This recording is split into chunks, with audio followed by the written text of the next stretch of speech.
महाराष्ट्रातील प्रत्येक अपडेट जाणून घेण्यासाठी आजच मेट्रो रायगडच्या सोशल मीडिया प्लॅटफॉर्मला लाईक, फॉलो आणि सबस्क्राईब करा.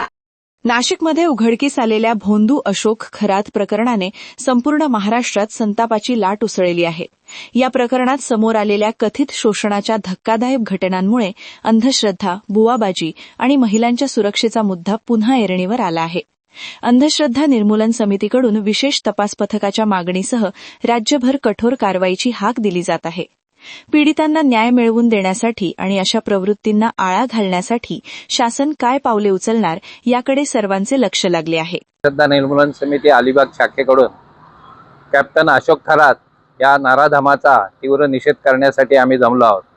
आपल्याला माहिती आहे की गेले अनेक वर्षे हा बाबाचा धंदा चालू आहे, परंतु एक गोष्ट आपल्या समाजाला आणि महाराष्ट्राला माहिती नाही की 10 वर्षापूर्वी अंधश्रद्धा निर्मूलन समिती नाशिक शाखेने या बाबाच्या नाशिक येथील कॅनडा कॉर्नरमध्ये त्याच्यावर चमत्काराच्या विरुद्ध कारवाई करण्याचे हाती घेतलं होतं. परंतु आमच्या कार्यकर्त्यांना बघताच त्यांनी अनेक राजकीय पक्षाच्या गुंड प्रवृत्तीच्या कार्यकर्त्यांना बोलवून आमच्या अनिसच्या कार्यकर्त्यांना तिथून हुसकावून लावलं. त्याचवेळी जर पोलीस प्रशासन आणि सरकार आणि गृहमंत्री यांनी जर लक्ष घातलं असतं तर गेली 10-15 वर्ष तो अनेक बायकांचं शोषण करतोय. बातमीत असं आलंय की सुमारे 500 पेक्षा जास्त महिलांचं त्यांनी लैंगिक शोषण केलेलं आहे आणि त्यांनी अनेक प्रकारे मालमत्ता जमवलेली आहे.